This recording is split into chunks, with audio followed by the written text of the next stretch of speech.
It's not a royal carriage, Rebecca. It belongs to a very wealthy gentleman, that's all. It's Mr. Hancock's carriage, though sometimes they call him King Hancock. He's not really a king. Mr. Hancock.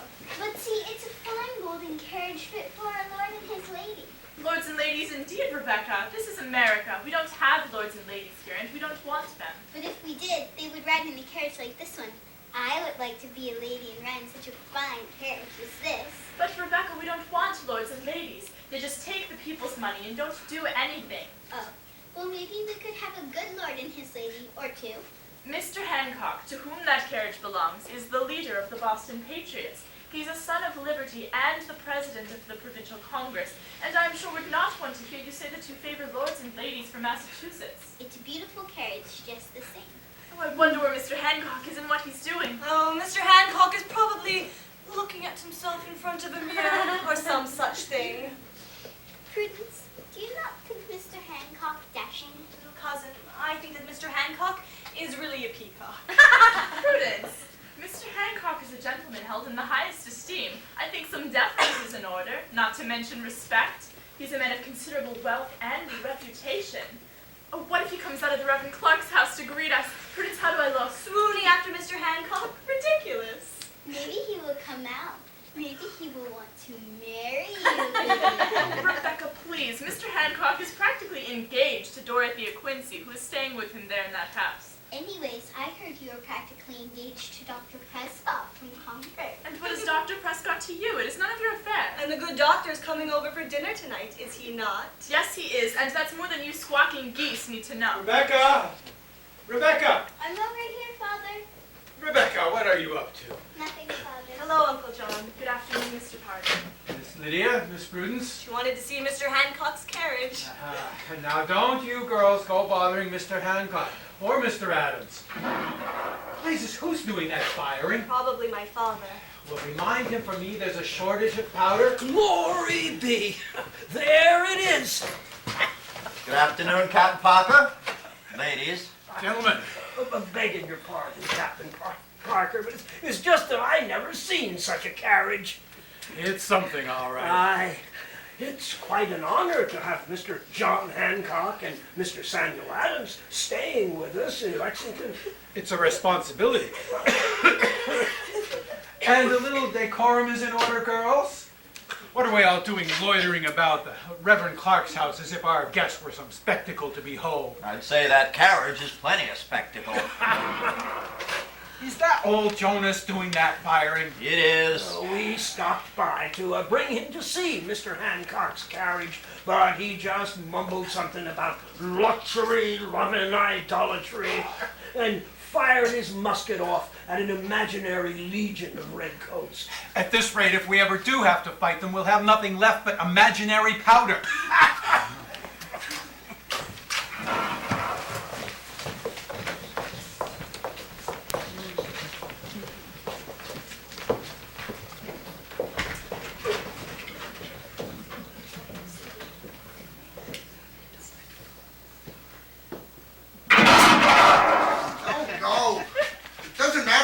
That you hit the tree, you're too slow.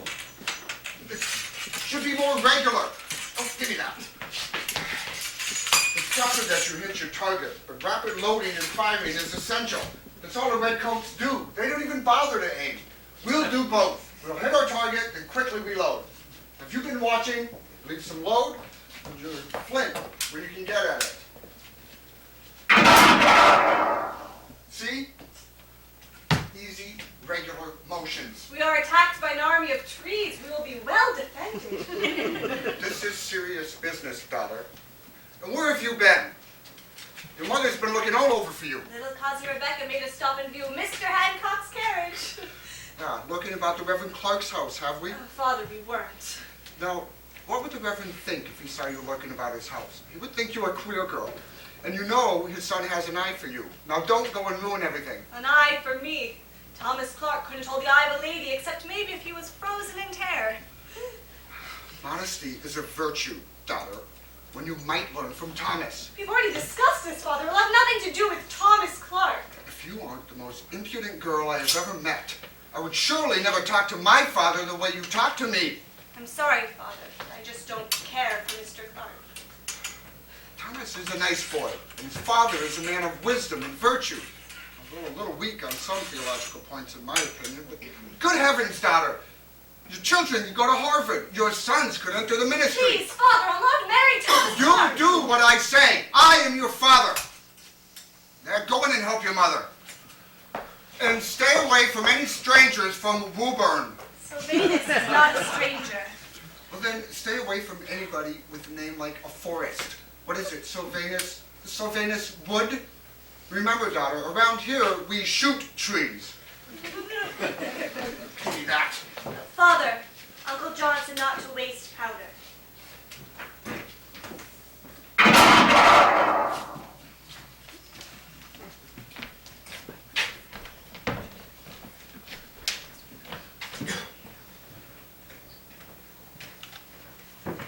Mother, I'm tired. Your mother's waiting for us, Rebecca. Couldn't we rest just for a little while? Why is it always the big girl who wants to come into the village with me, but the little girl that I must carry home? Very well.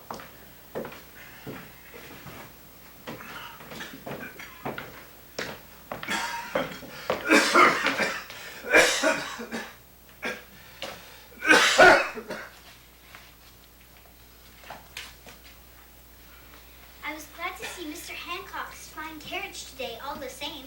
I'm sure. Father, why is Mr. Hancock and his fine golden carriage staying in Lexington? Because the Committee of Safety in Boston fears that General Gage might try to arrest Mr. Hancock and Mr. Adams. Why? Did they do something wrong? They make trouble for the king. What sort of trouble? They run a trained mob. A trained mob? Is it like a trained dog? No, Rebecca. A trained mob neither begs nor rolls over. What tricks does it do? Tricks. Well, it drinks up all of Mr. Hancock's rum, and then it tars, feathers, and tears down houses in Boston. It tears down houses? Father, can we go see the train mob sometime? No, Rebecca. Father, is Mr. Hancock a bad man? No, Rebecca. It's not simple. Sometimes we do not agree with what Mr. Hancock and Mr. Adams do, but they risk their lives for our just rights. Mr. Hancock and Mr. Adams are good men. They're helping us keep our liberty. Will there be a war, Father? Because Billy and Isaac want to fight. I know they do, but your brothers are too young. We all pray that there will be no war. You and they need to do your chores and stop all this talk of war. Look at this land, Rebecca. This is what makes us free, not muskets and militia. There's no land like this in England. There, a few wealthy men own all the land and have all the power. Taking care of the land is the most important thing. Promise me you'll always remind your brothers of that? I promise, Father.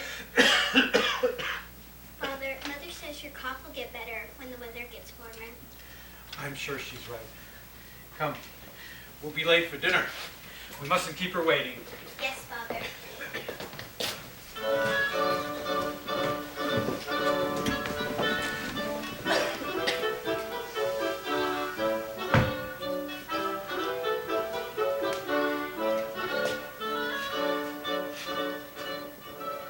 Another perfect evening of exquisite food and enchanting company.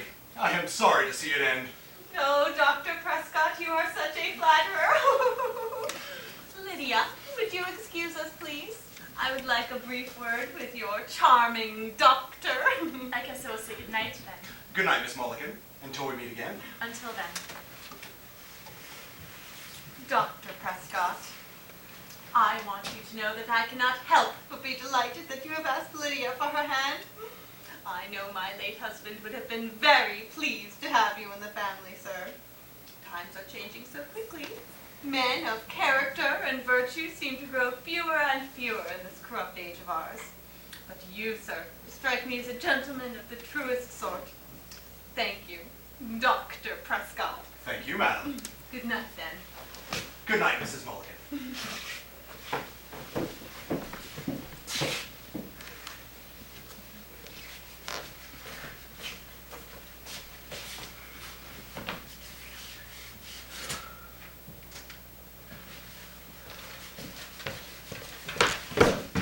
Who's there? Very strange. Maybe it was her father's ghost.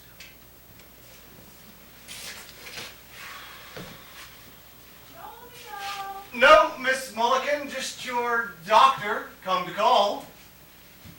No, I do feel faint. Come, I want to examine you.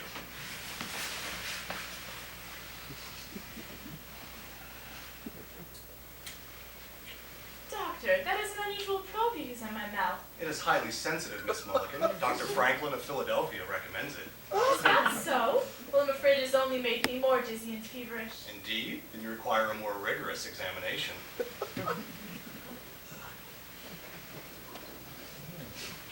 Doctor, I believe your treatment may prove quite efficacious, but we must get away from my mother's house. Indeed, the night air is full of dews and damps that upset the humors and confound the senses. Shall we go to my Lexington office? Your Lexington office?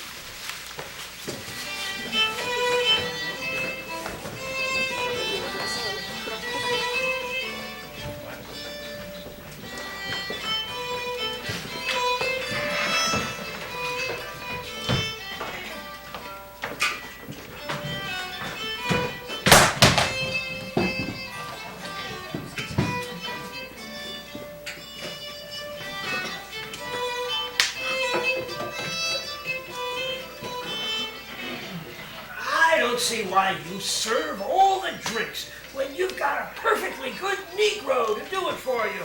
Why don't you sit down and join us, Robert? I did not purchase Prince's services so I could laze about like some royal placeman. I have a living to make. A living, you say. Robert, what you charge for ale is usury. Now, if you're going to get all biblical again on me, Jonas, I might suggest that you live like John the Baptist did, off of bugs in the wilderness. Otherwise, you gotta pay for what you eat and drink. Bugs. Speaking of bugs, there's something floating in my ale. There's no bug in there. It's just that you, Jonas, see little devils in everything. Sergeant Penrose, sir. I may have some news. What is it, Jonas Jr.? Private Parker. Well, I just rode in from Boston. On the road, I saw 9 British officers behaving very strangely. We passed each other twice. Once they were just standing by the roadside, sir. That's not so strange. Those arrogant devils think Massachusetts their footstool. What else did you see? Well, think, son, think! Well, I don't know if it's important or not, but they were wearing greatcoats. Greatcoats? It's too warm today for greatcoats. I'd guess that they were carrying arms under those greatcoats. They're not supposed to be about arms. Just the sort of party that they'd send out to arrest Adams and Hancock. One more thing, sir. There's a stranger outside under the big oak tree. What? Prince, fetch my musket. We'll go have a look. I'll show you. Be careful, I'll be right behind you. We'd better get a dozen men to post around the Reverend Cox's house to guard our guests, Mr. Adams and Mr. Hancock. Probably a wise idea. I'll take care of it, Mr. Bruno. And keep the noise down. Our guests will be in bed by now. Yes, sir. Well, there's nothing out there now. I'll head out to Clark's and inform the gentlemen of the news. Private, you ride out to Captain Parker's and tell him what you saw. Yes, sir. Jonas, you and Jedediah had better have a good look around.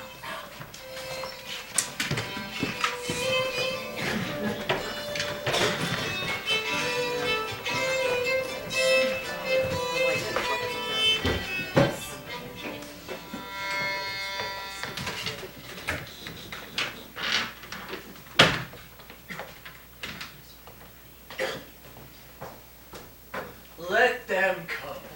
Let them come. That is what I say. There comes a time when a gentleman must take a firm stand. When liberty is threatened, then honor demands it. Johnny Hancock, will you be quiet? There are children in the house trying to sleep, not to mention your fiancé and the Reverend Clark. But, Auntie, when the stakes are high, passions flow.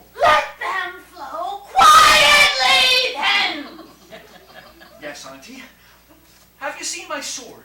No, I have not. Good night, Johnny. Good night, Mr. Adams. Good night, madam. Oh. I wonder if one of the children has my sword. Have they no sense of respect? Yes, what is it? Begging your pardon, Mr. Hancock, Mr. Adams. That's quite all right. What is the news? Well, Mr. Adams, 9 British officers with arms were seen on the road today between here and Boston. And you think their mission may be to arrest us? It is certainly a possibility, sir. Oh, God, I must find my sword. I've sent word to Captain Parker, and I've taken the precaution of posting guards around the house. Sounds prudent, Sergeant. They may also be planning a march to seize our supplies in Concord. Yes, sir. I'll send out riders to watch the road and see if they cannot find those British officers. For heaven's sake, it's the middle of the night. By all means, carry on, Sergeant. Oh, Mr. Hancock. Johnny, will you go to bed?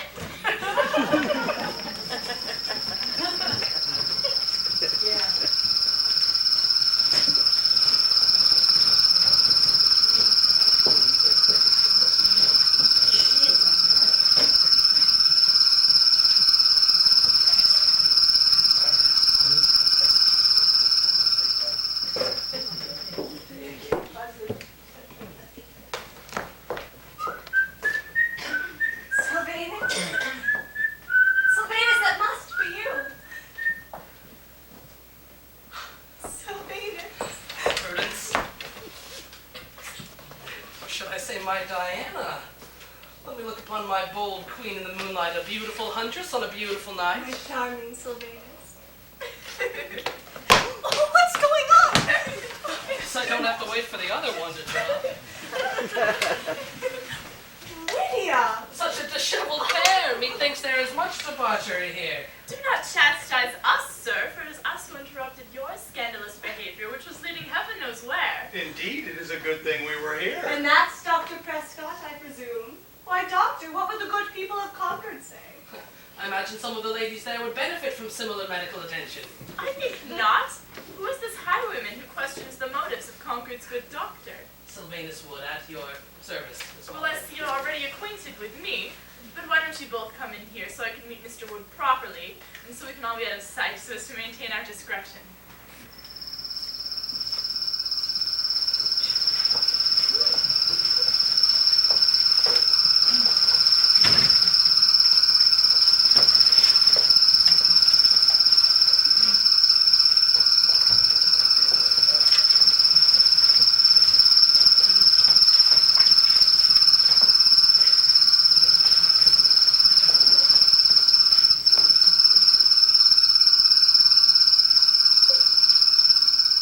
What a night. Such celestial wonder set the mind racing to ponder great possibilities. The heavens are a feast to eyes, and the smell of freshly plowed fields rolling out into the night. Just smell it, will you? Springtime. Yes, spring, it does the heart good. It's a time of hope, of new and better things. Makes the blood run, eh, Doctor? It's early this year. Yes, yes it is. Doctor, a libation. Yes, thank you.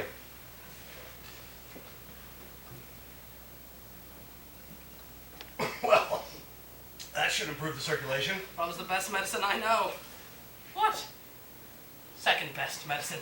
Oh, and what's the first best medicine, Mr. Wood? Well, what always makes me feel better is a good sermon. Yes, a good sermon is the best medicine. But since there are no clergymen present. You are such a liar, Sylvanus. Sylvanus is a deist. Deist. What is a deist? A deist is one who believes that God speaks through the thoughtful principles of reason and the miraculous actions of nature. A heretic. That doesn't sound so heretical to me. To my father, it's perfect heresy. And so Mr. Wood is kept hidden from view. I don't blame you, Prudence. It's only for a time. I am certain my father can be convinced to accept Sylvanus.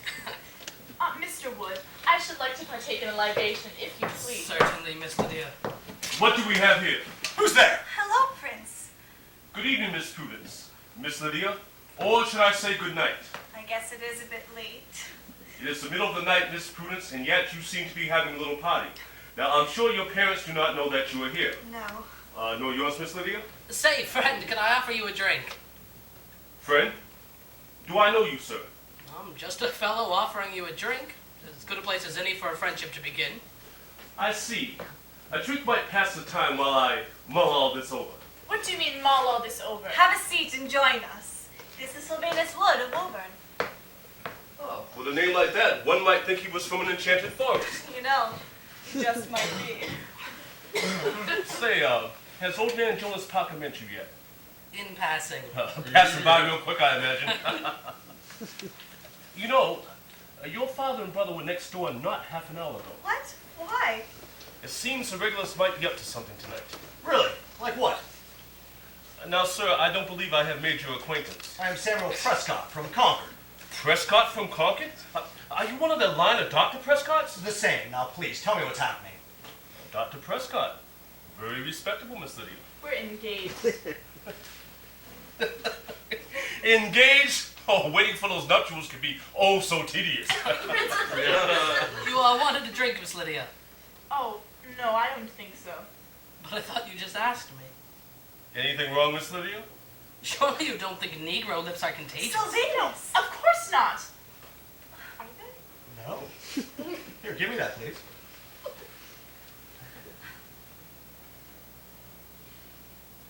Really, I'd like to know the news about the regulars. 9 regulars came riding through here about not half an hour ago. Young Jonas saw the same officers on the road this afternoon. Sergeant Monroe was figuring they were coming to arrest Mr. Hancock and Mr. Adams, but they kept right on going. On the Concord Road? Yes, sir. I wonder what they're doing at a night like this. They might be after our military stores in Concord. I hope someone is keeping the people there informed. I am sure I don't know, but I was hoping to get a little rest before my turn at guard duty over at the Reverend Clark's. But some lovebirds decide to have a party. You're in the militia. That's right. So you're a free man then? No, sir. I am a slave. Born a prince. Living my life a slave. I settle for something in between. A prince? In Africa, my grandfather was royalty. Of course, royalty seems to be going out of fashion around here.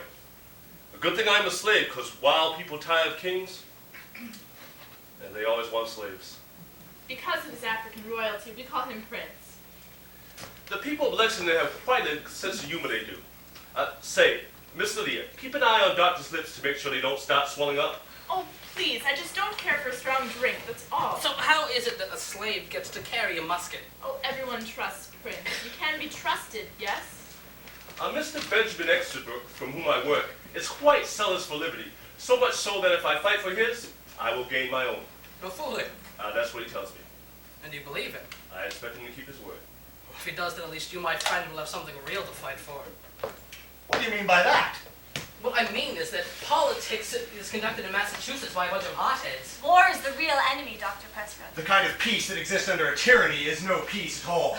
Tyranny. A little tax on your tea? The market's so glutted with tea, it's still cheaper than it was a few years ago. It is not about the amount, it is about the principle. Do they or do they not have the right to tax us without our consent? If they do, then where will it end? It is the nose of the camel under the tent. That's not a camel's nose, it's camel's dung, these trivial grievances. Is that so? Then when does it become serious? When they can take everything? When we're all nothing but slaves? I don't know. I do know that compromise is an art I long to see more in practice. There's always the frontier. In America, there's always a place to run away to. Well, I, for one, am not running. Look, friend, let us enjoy the night and wish upon a star for both peace and liberty. I can do that, sir. They cannot go together for me. What can't? Peace and liberty. Without war, I shall not gain my freedom. That is quite true. I wish you well, I really do. I detest the practice of slavery, but I hope you'll forgive me if I continue to hope that things can be resolved peacefully, consistent with the preservation of our liberties, of course. Of course, consistent with liberties. We wouldn't want to be inconsistent now, would we?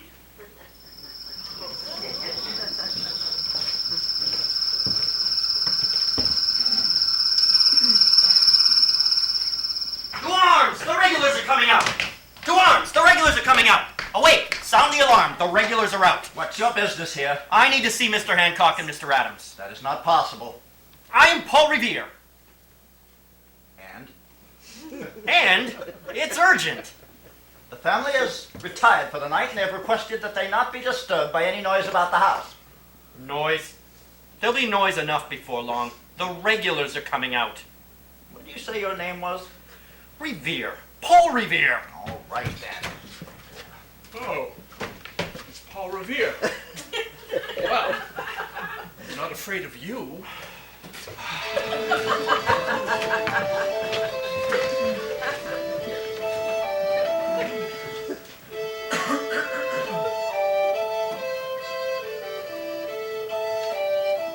And so Sergeant Monroe thinks they may be on their way to arrest Mr. Hancock and Mr. Adams. Sergeant Monroe may be right. Have him issue 3 rations of powder to each man. And did he send messengers to the outlying farms? Yes, sir, Captain Parker. Good.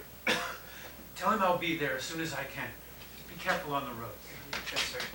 Will there be a workroom, Father? Shh, don't wake your brothers and sisters. What did Jonas want? He was just bringing me a message, is all. What kind of a message? Rebecca, you know we might have trouble with the red coat. He'll be all right, won't it, Father? Everything will work out for the best as long as we all do our duty. Say your prayers, do your chores, learn your letters, and listen to your mother, Rebecca. You'll always be here with us, won't you, Father? Rebecca. Rebecca, be a good girl. Go back to bed.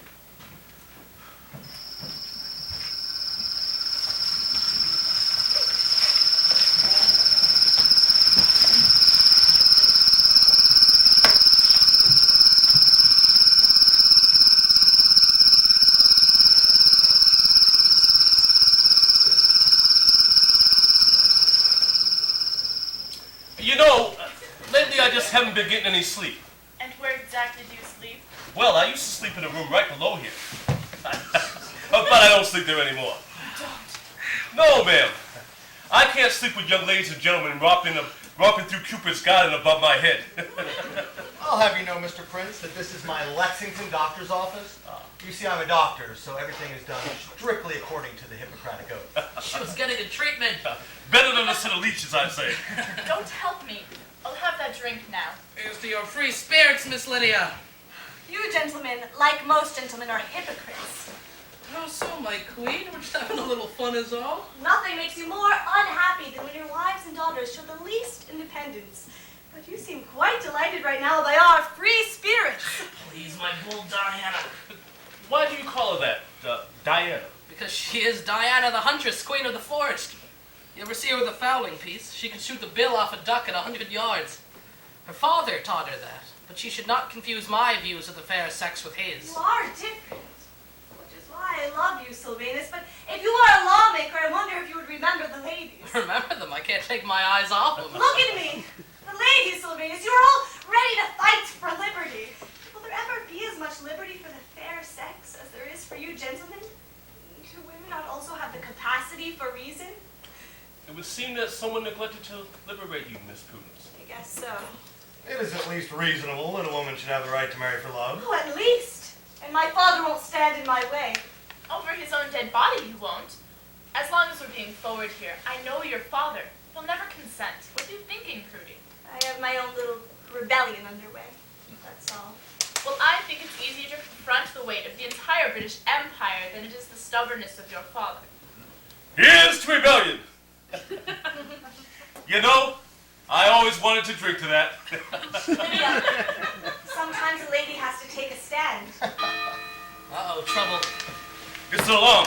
Something's happened tonight. I have to go. You've got to get me home. Every man in the village will be on the streets heading to muster. Yes, right away, but I've got to know what the intelligence is. I'm going to head back to Concord and make sure they know what's happening. First, I need to know myself.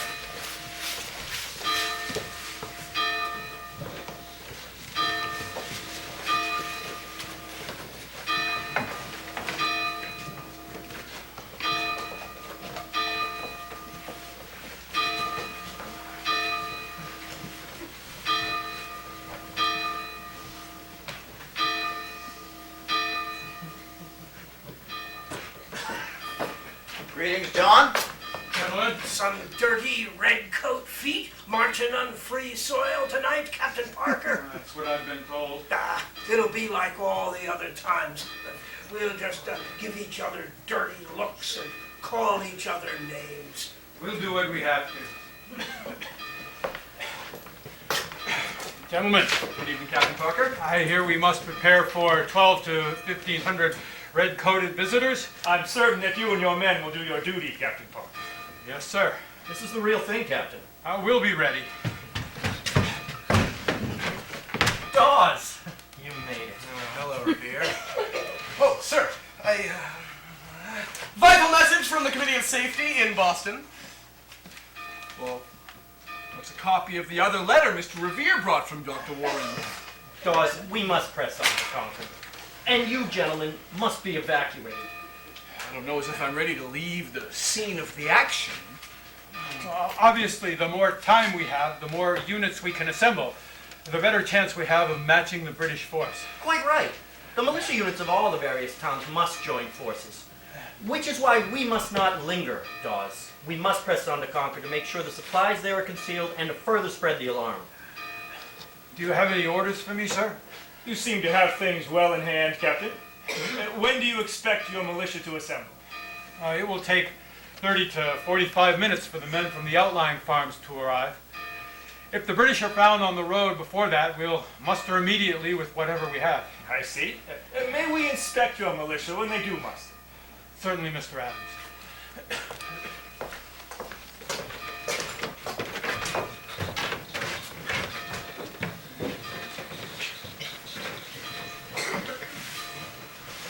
This is ridiculous.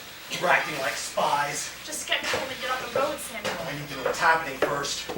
1,500 regulars are coming this way to arrest Mr. Hancock and Mr. Adams and to seize the supplies in Concord. So that's it then. I've got to get word to Concord in case they don't already know. Good luck, Prince. Good luck to you, sir. Sylvanus, Prudence, it was a pleasure to meet you. Likewise. Good night, Prince. I'll see you tomorrow, Prudy. Good night. Good night. Miss Lydia, I never saw you tonight. Thank you, Prince.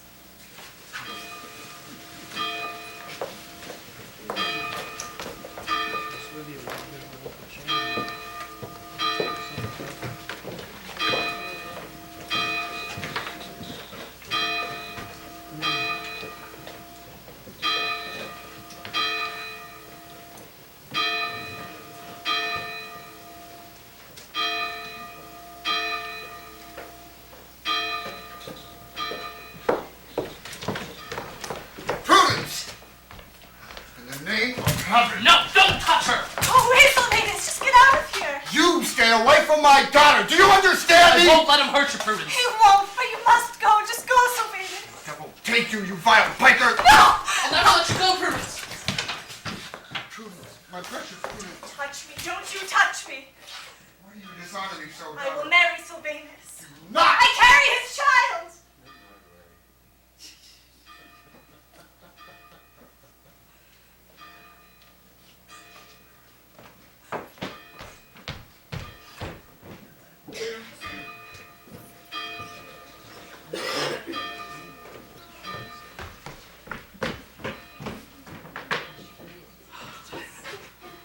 Are you all right? Yes, now I am. Is anybody else home? Oh, they're all running around mad. Sylvanus, let's just get out of here. We can run away. This is no place to be. My father's insane. The British army is coming, for God's sake. Let's go tonight. Right now. It'll be easy to get away in the confusion. Prudence. I love you. My father and brother are at muster. My mother and sister are the neighbors putting together provisions for the militia. Oh, we can grab a few things. It would be like my inheritance. It wouldn't be right. Sylvanus, the redcoats took the things. If you please, I have to get out of here. An army is coming this way. I know.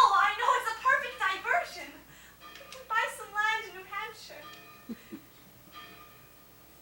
I can't. And what?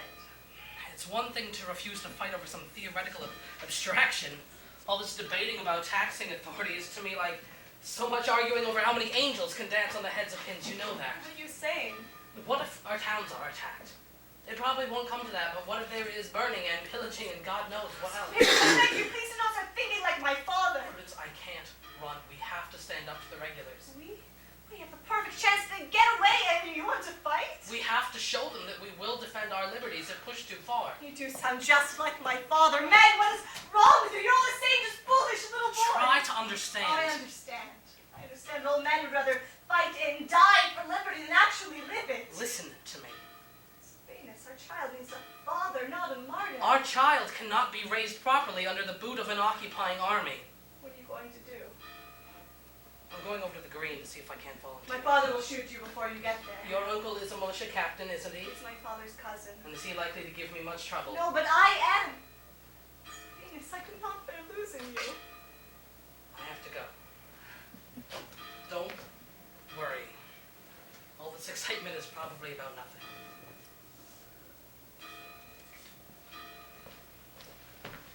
Venus.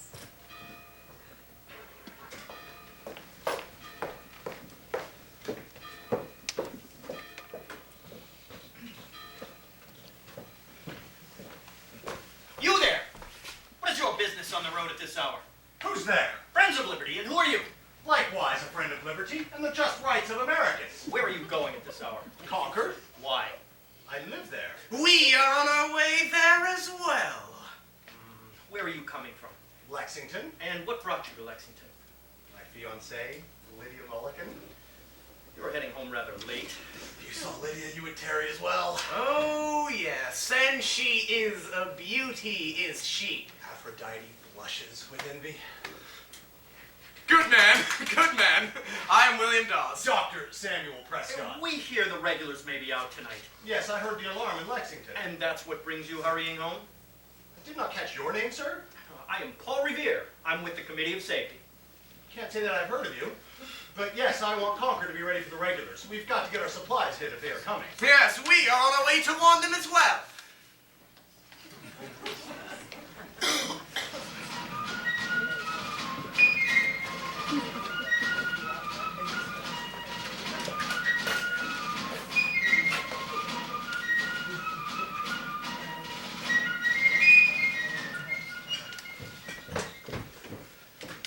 Excuse me, sir. Yes? I'm Sylvanus Wood. I live in Woburn. I heard your alarm. I wanted to volunteer with your company. I don't see why not. I'll need a musket, sir. Do you know how to use one? Yes, sir. Oh, very well. Go in the meeting house. Ask for Sergeant Monroe.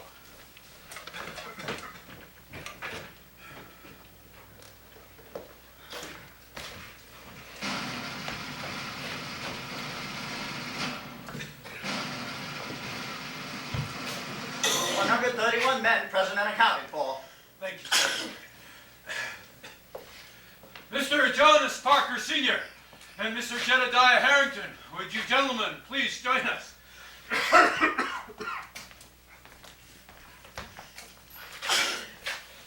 Gentlemen, you've heard the news. As many as 1,500 regulars are out and on their way to Concord to raid our supplies there. They may also be after Mr. Hancock and Mr. Adams. If so, they must certainly come through Lexington. Well, they'll come right up that road. Obviously, we should stay out of their way. We're not running, at least I'm not. Our duty is to protect this town. Common sense demands that we not risk confronting a force so much larger than our own. Agreed. It's well known that the regulars won't fire on us. That's their orders. Been their orders, till now anyway. I think that the logical thing is to keep our distance and stay out of their way. We can observe the roads from one of several wooded and hilly places. And that way we'd be free to join up with other militia units. Yes, to confront them, our force must be more formidable. I can't argue with that. What are the orders of the Committee of Safety in a situation like this? I don't know. I have no specific instructions. Maybe you can get some right over there. Well, that's convenient. We have the leadership of Massachusetts before our eyes. I should say that it is our view that we should take to the high wooded area to keep ourselves hidden, observe the British, and plan on linking up with other mobilized militia units. It is the wisest course. I agree. Fine. But I will never run from the regulars. Never. I think we're all prepared to do our duty, James. I'll go find out what Mr. Adams has to say. Gentlemen, Good evening, Captain Parker. Your men seem in fine spirits. they will do their duty. Are you well, Captain Parker? I am fit enough. I wanted to discuss with you the disposition of my men, should the regulars arrive in Lexington. Of course. We felt we should take care to watch the roads. I have already sent one scout towards Boston. Shortly I will send another. Should the British be found on the road, we'll take to the high wooded country where we can keep ourselves hidden. I see. Such a position offers us maximum flexibility. We can observe the British, link up with other militia units, or even set up an ambush in an extreme case. Well, I can see some advantages to your plan, Captain Parker. It is very important that we not be seen as the aggressors. Understood. Still, I had a more stout posture in mind. Yes. We must meet them undaunted. Now, if the British army is to march through Lexington, they will come up the Boston Road there, and follow along the road that borders this side of the green to the Concord Road over there. If you and your men were to form up on the opposite side of the green, in that corner there, then you would not block the passage of the British regulars through Concord. It would be a manly stand. It would reflect well upon us as citizen soldiers, determined to defend our homes and liberties. With all due respect, sir, that is all well and good, unless we are called upon to actually defend ourselves. Then my small group of men would be standing out in the open against far superior numbers. Well, the regulars have orders not to fire on the inhabitants. They may not even be carrying ball with them. I remember another incident, I believe we call it the Boston Massacre, where they carried ball and used it. The soldiers in Boston will be set upon by a stone-throwing mob. Here, our stand will be peaceful. We will be standing there peacefully, yes, but armed and in a military formation. Captain Parker, we are at a critical moment. It is not only whether we defend our liberties, but how we defend them that matter. The eyes of the whole continent are upon us. Very well. Should the regulars arrive in Lexington, we will form up on the northeast corner of the green. But I will do my best to keep the option of withdrawing quickly. Thank you, Captain.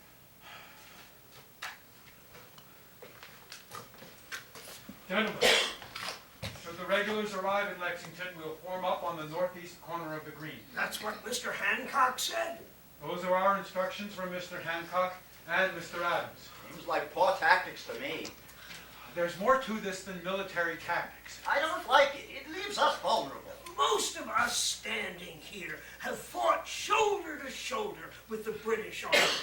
We've been brothers in arms. We are one nation, one people. I don't believe they would ever fire on us so long as we let them be. We will just stand there and expect them to march right on past us. Yes. My experience teaches me the importance of planning. This is no plan, it's a hope. What would you have me do, Robert? I don't know. We have pledged to follow the Committee of Safety, and that is what we will do. We could protest.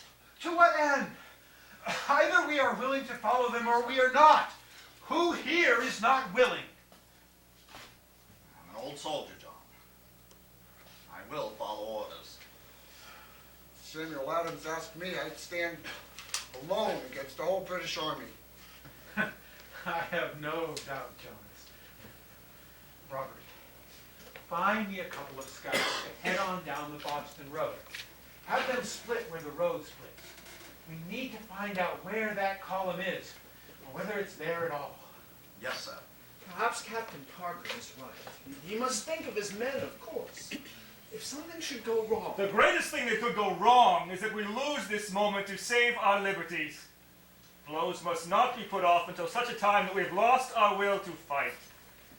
It is a hard fact that sometimes the liberty tree must be watered by the blood of patriots.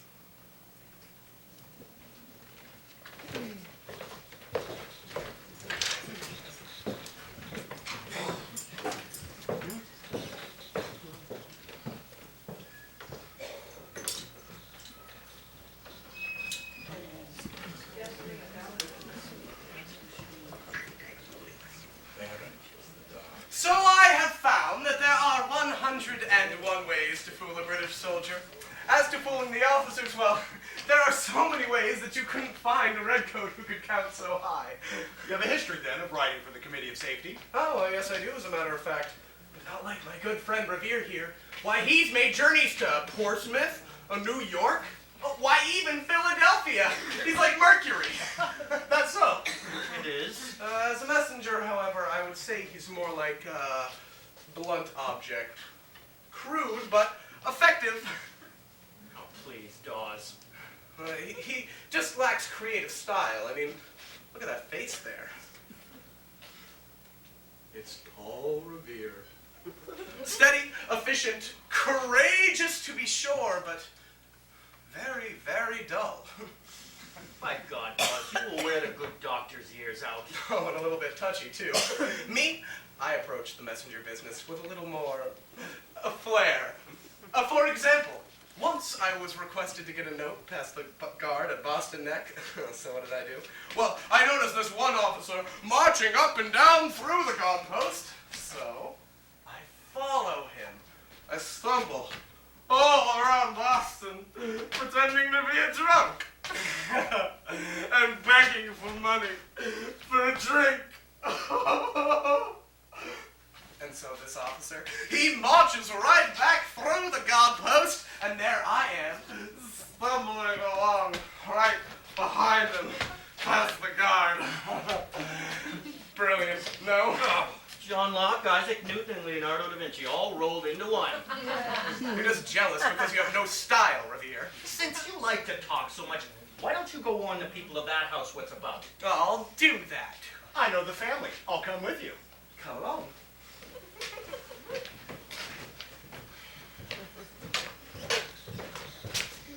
Dawes!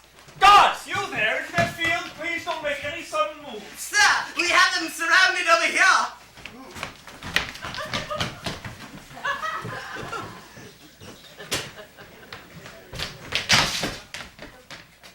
Who do we have here? My name is Revere. What? Paul Revere? Yes! Afraid the others got away. Do you know who this is? No, should I have heard of him? I should hope so. This is Paul Revere, the traitor. I am Paul Revere, the friend of Oh, liberty. shut up! You're an express rider, I suppose? Yes. Out from Boston? Yes, but gentlemen, you've missed your aim. And how, sir, is that? Because I know what you're after, and I've alarmed the country all the way up. Damn your insolence. You need not threaten me to get me to tell the truth. You're in a damn critical situation. What do you mean we missed our aim? What of our aim? To keep your mission to Concord secret. Our mission is to capture some deserters. I know better. Oh, you do you? What do you know? I know what you're after, and I've alarmed half the country. You'll hang. I swear, you cursed rebel, if I don't put a ball in your head first. Your transports left Boston across Back Bay and ran aground. Your lives are in danger no less than mine. 500 men are gathering in Lexington.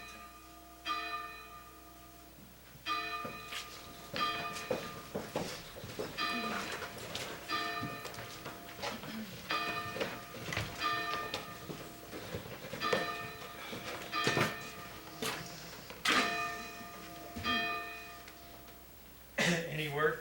None of the scouts have returned. Quite like waiting for a war. From what you say, you're already fighting one. The most lethal redcoat has nothing to teach that old man. Is that a riot coming? Sir, I just rode in from Cambridge. The towns are alarmed, but no sign of the British. The regular should have been here by now. What about the other scout? Probably still working down the other road. We'll dismiss the men for now, but tell the ones that live out of earshot to stay close. Jonas, refresh yourself and your horse, and head on down the other road. Yes, sir. You men can go on home if you live within earshot. I knew it. It's a false alarm. False alarm? I don't think so. Too soon to tell. I suppose it couldn't hurt to wait and see what happens. Maybe have a rum. All this standing around has left me a little parched. I'm thirsty too. I have been riding all day. Very well. But but no loaded muskets in taverns. We'll have to clear them. Company, present.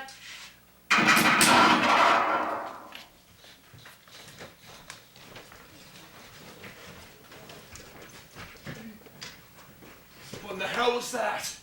In God's name, tell me, Rivera. So help me, I will blow your head off! It's a signal to alarm the country. The church bells have been ringing. You are all dead men. Shut up! It is you who will hang for treason! Or I will just end your miserable, treasonous life right now. Do you understand?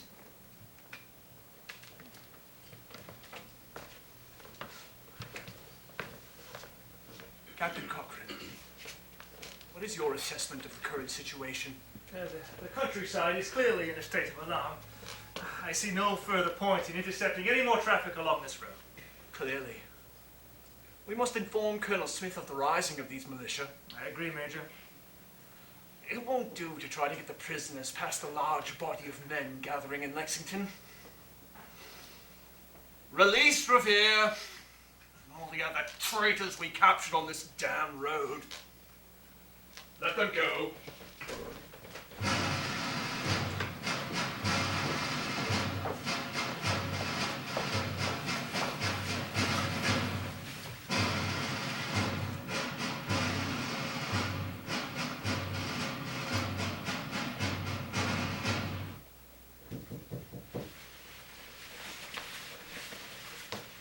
Oh, Prudence. Hello, Lydia. Since the whole town is up, I thought I'd come over.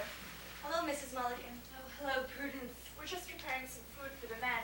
Can I help? We're waiting on the bread. You can help pass the time. The bell has stopped ringing. That worries me. I hope they haven't marched. Prudence, did you see the men mustered on your way over? I didn't come by way of town. The quiet might mean that it's all a false alarm. Perhaps.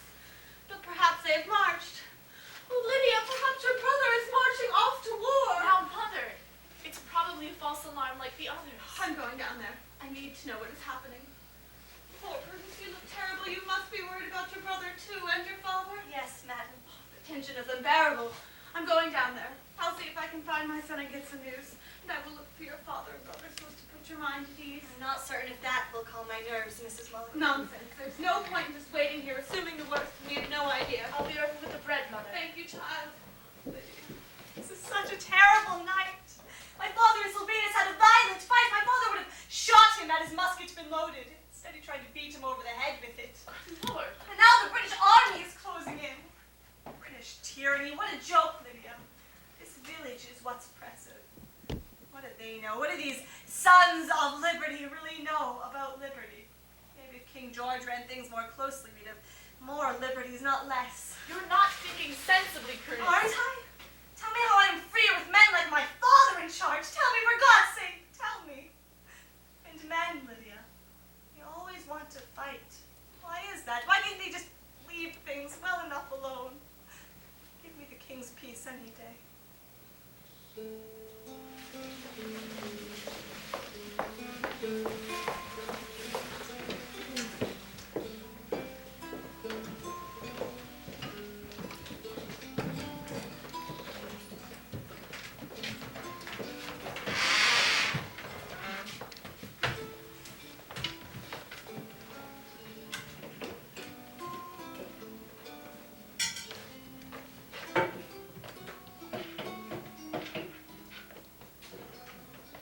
That's it, Jonas. Come over here by the fire. You always did like to be reminded of fire and brimstone. Now is a good time for every man to make peace with his maker. He'll be held to pay a plenty in a couple hours. You seem awful sure, Jonas. Doesn't seem like the regulars are even out. And if they are, it wouldn't surprise me if they weren't even carrying ball. They're carrying ball, all right. Pray they are not out, and that they are not carrying ball, and that they will not fire, because if they march through here, we'll be standing out there begging for it. I can't believe it'll ever come to war. We've always found common ground with our mother country in the past. No, Jedediah. In the past, we've always struggled with the mother country. She's always been a corrupt old whore. The crown has claimed us as its servants. Sometimes she pressed its claims, sometimes not. But this fight's been brewing ever since our ancestors first set foot on these shores. And don't think for a minute otherwise.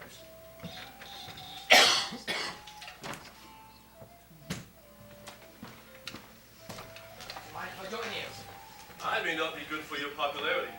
No one has ever suggested that I run for selectman around here. You're select enough for me. Anybody know anything about that fellow? Never saw him before tonight. Looks like he prefers the company of the Negroes. Just showed up from Woburn. Let's find out who he is. You there, stranger. Come over here. Come over with some older men for a while. Yes, sir. So how is it that you know Prince? Through a mutual acquaintance, sir. And who might that be? I don't recall. Is that Negro your only friend here? He is my friend. So you are mustering with us? Yes, sir. What's your name? Sylvanus Wood. And you are from Woburn? Yes, sir. How is it that a Woburn man musters with us and not the Woburn company? Well, I live on the Lexington side of town. The Lexington side of Woburn, that is. And I heard your alarm. Is the Woburn company not alarmed? Oh, it is. I'm certain it is. I'm sure of it, sir. Then why didn't you muster with them? Well, I thought the British might head out to Concord, where our supplies are. So I headed out to observe Concord Road. I wanted to be ready. Ready? Are you ready to die? Are you ready to give your last breath and die for our liberty? Because that's the only kind of man we want here. I am ready to resist an invading army. Are you a splitter and a cutter? A man of half measures or half a man? Are you the kind that hold nothing dear but compromise? Do you compromise everything sacred? Honor, liberty, family? The Almighty God Himself? What kind of man are you? What kind of man, I ask you? What of this generation? Are you worthy of your ancestors who built godly homes in the wilderness? Who thought nothing of giving up their lives to brutal winters and ruthless savages who gave no quarter? They were people who gave everything in a holy cause, who humbled themselves before the great Jehovah, who loved each other and honored their fathers. What kind of people are we? What kind of men are you? Hold fast to that which is true. I beg you.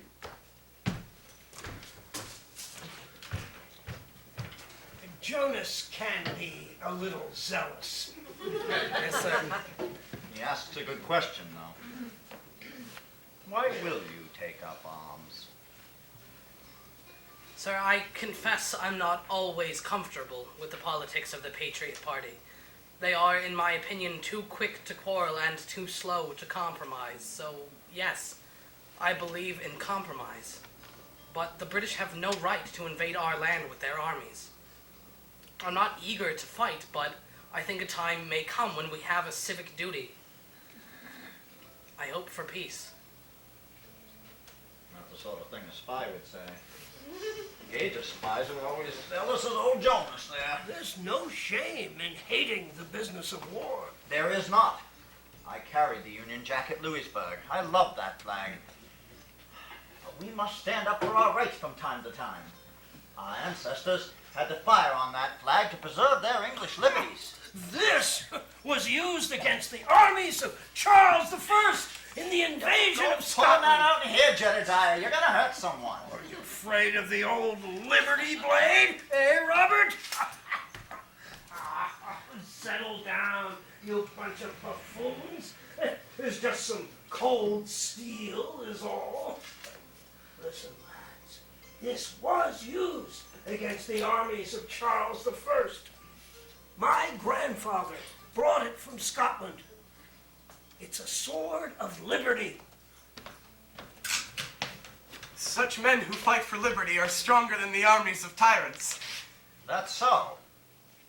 Do not make the mistake of disrespecting the regular. He is part of the finest army in the world. But it's not an army fit for free men. At least that's what my father says. The recruits they scrape off the streets of London have not the hearts of New England men. The officers rule over the soldiers like masters do to slaves. The discipline of the lash is all they know.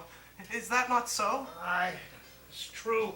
We saw enough of that cruelty in the last war. On the open battlefield, the British Army is a killing machine. They are a standing army, and as such they do nothing but train in the military arts. Do not underestimate your enemy. They are disciplined. And in war, discipline is usually the difference between victory and defeat. Their discipline may be the thing that keeps the peace. Gage does not want a provocation. They won't fire on us. We're citizens of the British Empire, the greatest civilization on earth. They're probably not even carrying ball. Probably not even coming this way. That's right! It all looks like a false alarm.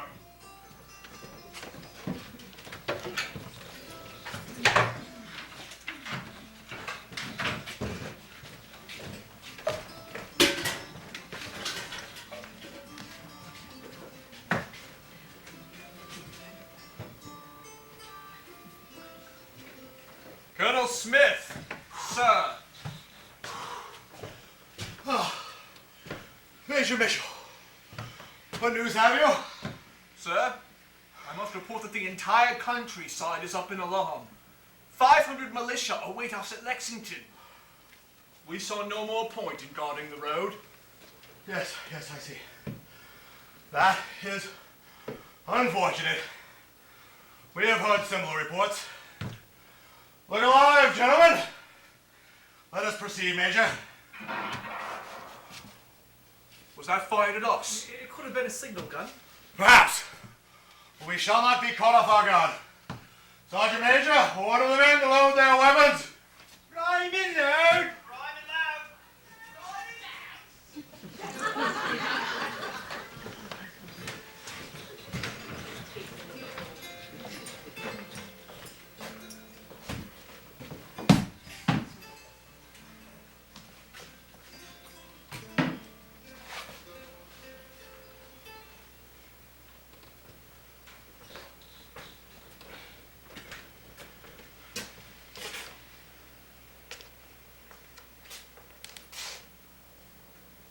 Morning, John.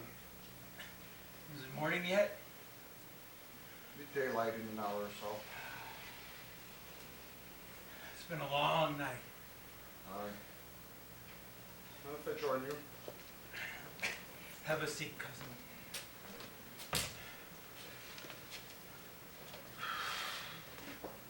Any news?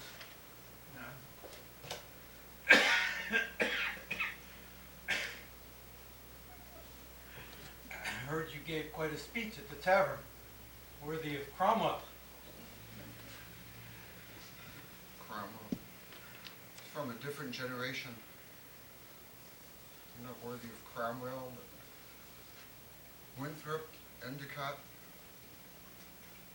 They're not fit to clean their chamber pots. Don't chastise yourself so, Jonas. My failings risk a horrible judgment. Failings? What failings? I failed. How so?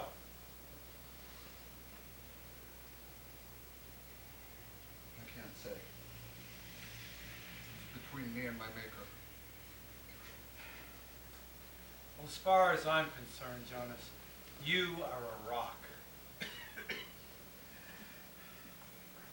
Not know what you say. Oh, don't I? I rely on you, Jonas. These men from the past that you admire, Cromwell and Winthrop, they were not perfect.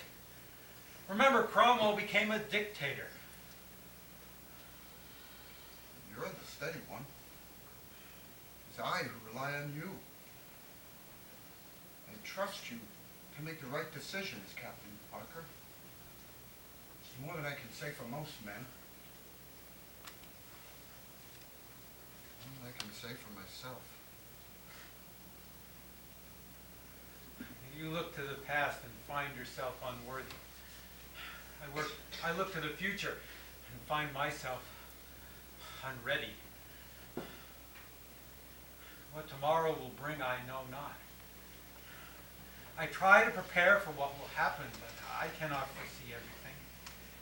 I cannot prepare everyone the way they need to be prepared. I am asked to do my duty to the Committee of Safety, to the people of Lexington, to my own family.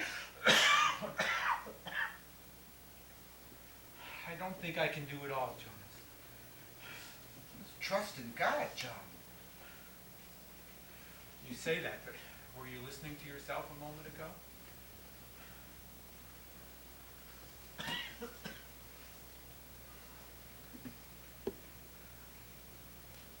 There's God who rules the world. Perhaps we both need to be reminded to trust in God. Trust and accept whatever position you're put in, no matter how unpromising. That is the truth.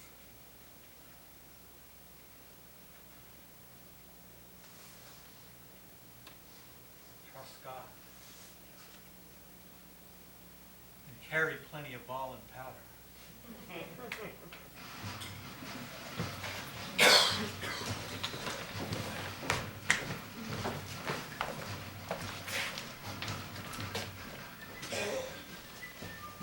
Johnny, you must leave this house for safety. We must all leave. Leave if you want to, then, but my place is with my men. What kind of catastrophe have you led us into?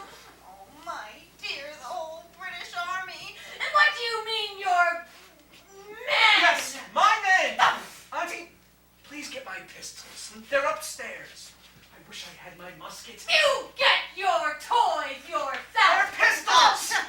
My God, women have absolutely no understanding of war, or honor, or anything else. Why, Mr. Revere, come in. Revere, My God, you're still here? I've been trying to persuade Mr. Hancock that we should be on our way. A column of British regulars will be upon us shortly. I told the patrol that 500 militia were gathering here in hopes of diverting them, but they could be here at any moment. 500 men? But we have nowhere near that number. I know, sir. I was trying to deter them from Lexington to buy time for your escape, so please, Mr. Hancock, do be on your way. Run? Flee? Oh, I don't think so. What could be more perfect? I'm off to meet with the men down on the green.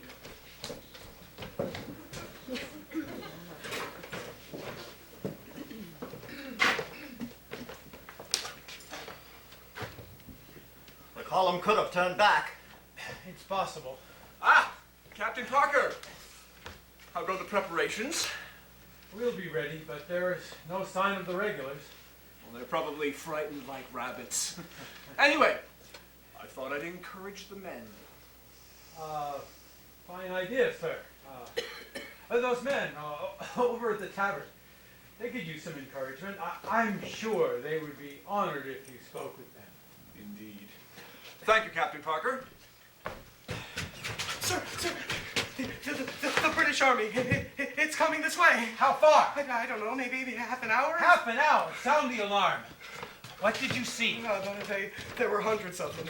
They were all strung out along the road. I had trouble getting around their flanking parties. Sir, it's a very large army, sir. We'll beat to arms as soon as the drummer boy arrives. Where's the drummer boy? What's happening? The British will be here in half an hour. I'll get my pistols.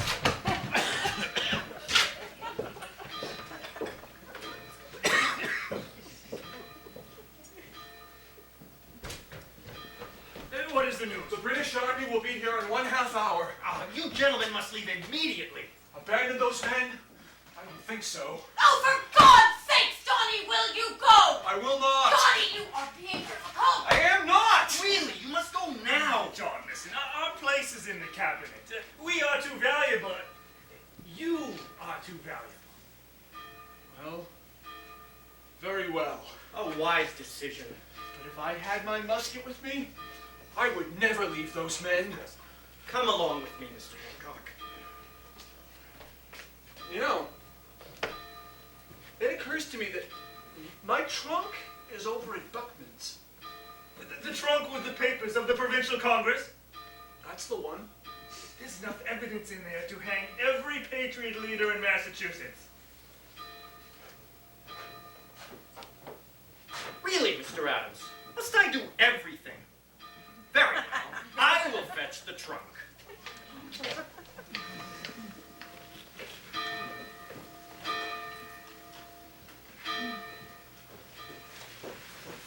The bell had been quiet. Something is happening.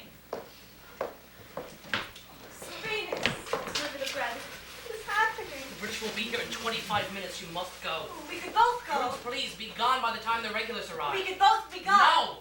Sylvanus, please, it's not worth it. Nothing will probably happen, but you must. Oh my God, they're already here. Run, Prudence. Stay out of the way. Sylvanus, please be careful. I love you.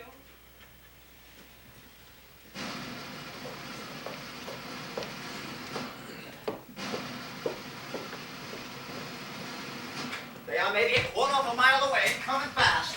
So soon. Not half the militia's here yet. You men there, form up! Form up on the double. Two lines. Time and load.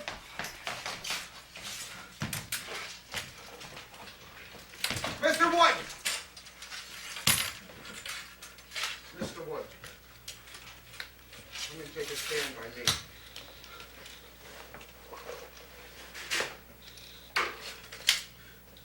Take good care of my daughter. No, sir. Thank you. God damn Hancock and his sword polish. And they'll keep a march on by for sure. There are so few of us here. It is surely folly for us to stand here. The first man who offers to run will be shot down. Stand your ground. Don't fire unless fired upon. But if they mean to have a war, let it begin here. They're coming at the quick step. This is hopeless.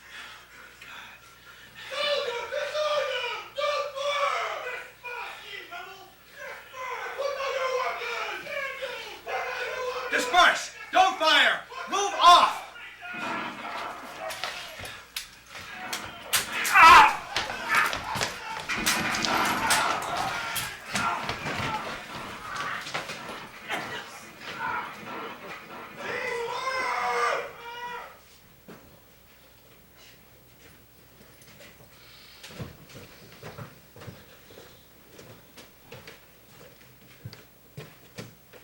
Oh, what a glorious morning this is. It's a peculiar time to remark on the weather, Adams. No, I mean, what a glorious morning for America. Prudence. Jonas. We were just standing there, and they came at us and fired. I just stood there, and they shot him and ran him through. Jonas. Prince, you're hurt. Yes, standing in the hell of ball will do that sometimes. To stop the bleeding, Lydia, untie your pockets. Is the ball still in there? Well, it's in there all right. Well, we're gonna have to get that ball out. Have either of you seen Sylvanus? He was standing right next to Pa. Next to Pa? Listen to them. I cheer for their great victory. Arrogant devils.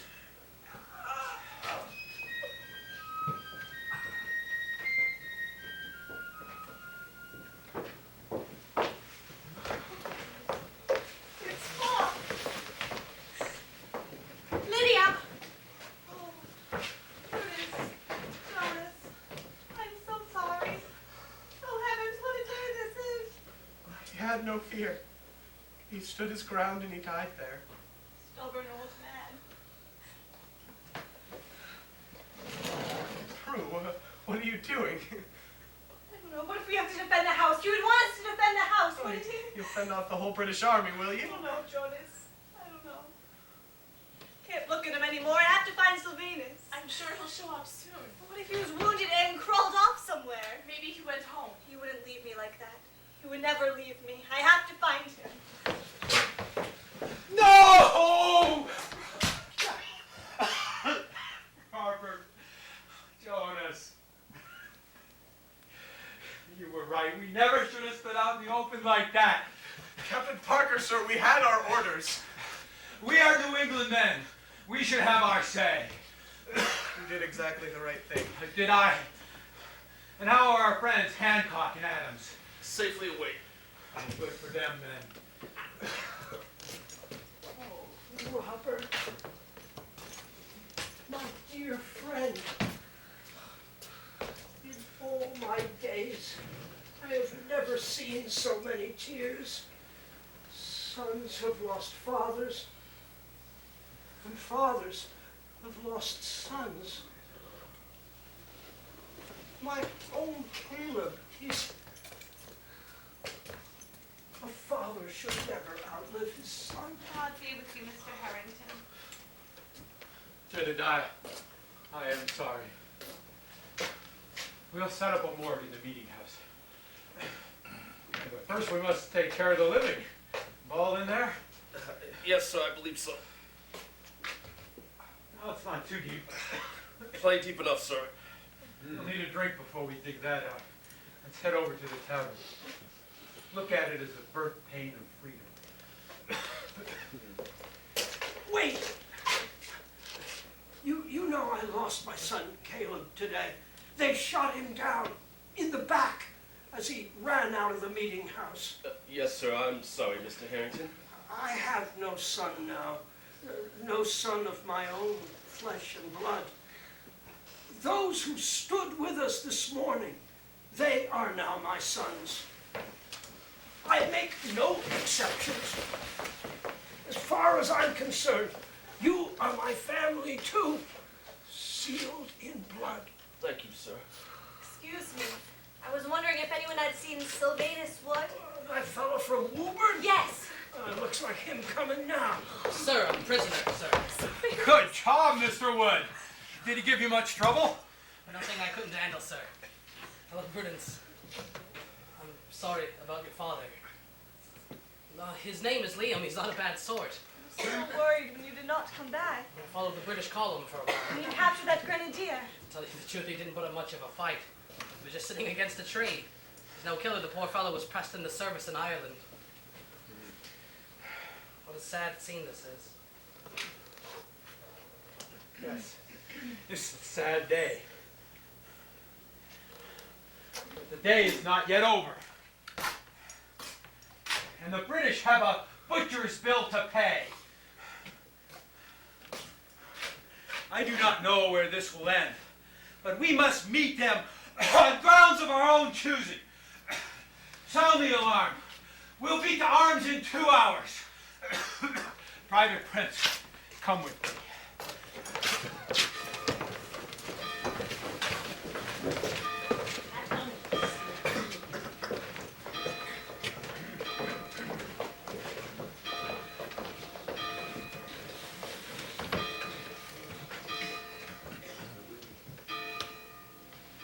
That's it. That's the last trunk. Oh, thank you so much for helping, Prudence. I'm glad to, Mrs. Duncan. Perhaps there will be no more violence today. I pray there isn't. Being on the main road, I understand now. Mother, is this everything? Yes, this should do it. I'll just have another quick look downstairs and hitch up the horse. You girls be good enough to bring down the trunk. Yes, Mother. Lydia, there are more soldiers coming.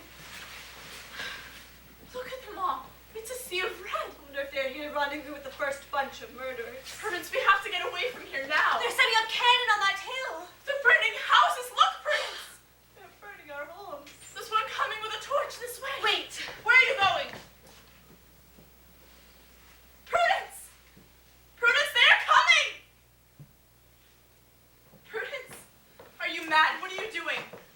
They're not burning your house. They'll pay your price. Open the window. What? Open the window, but stand to the side. But Prudence, Do you want to fight for your home or not?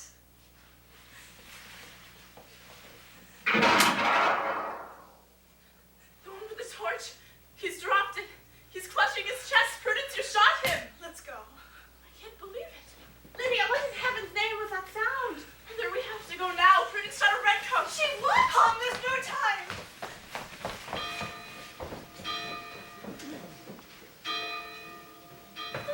Father, where are you, Father? Rebecca, I'm here. Father, the soldiers, they killed Uncle Jonas today.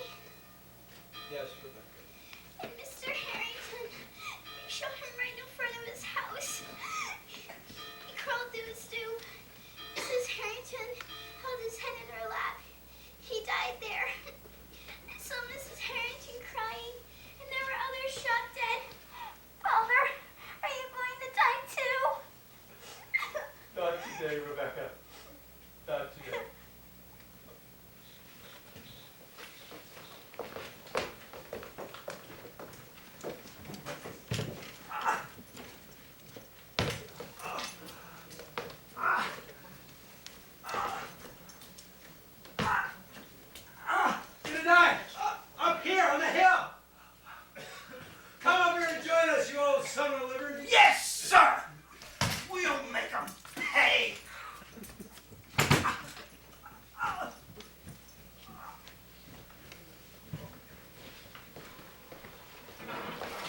Captain Parker and the Lexington militia ambushed the British column on its way back to Boston at a place near the Lexington town line, later to be known as Parker's Revenge.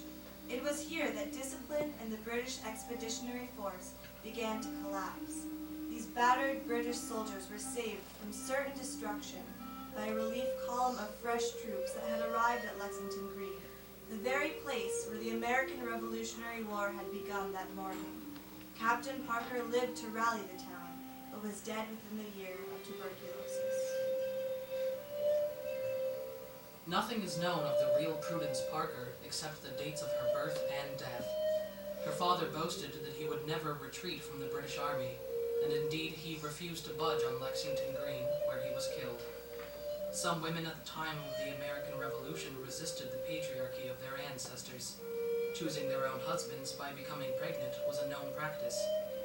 Remarking on the retreat back to Boston, a British officer noted that even a number of the women were up in arms.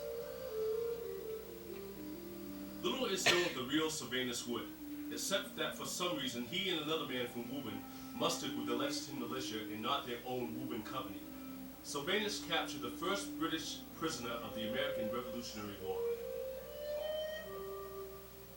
Prince Estabrook, slave to Benjamin Estabrook, stood and was wounded on Lexington Green. He did not fight for the remainder of the day, but served in the Continental Army for the rest of the war and won his freedom. He chose to live out the rest of his life in Lexington as a free man. The war was hard on Lydia Mulligan. Her fiancé, Dr. Prescott, was the messenger who successfully got word to Concord, but he died aboard a British prison ship after serving as a surgeon in Washington's army and on an American privateer. Lydia's home was burned on the day of the battle, and her brother died of camp fever during the siege of Boston.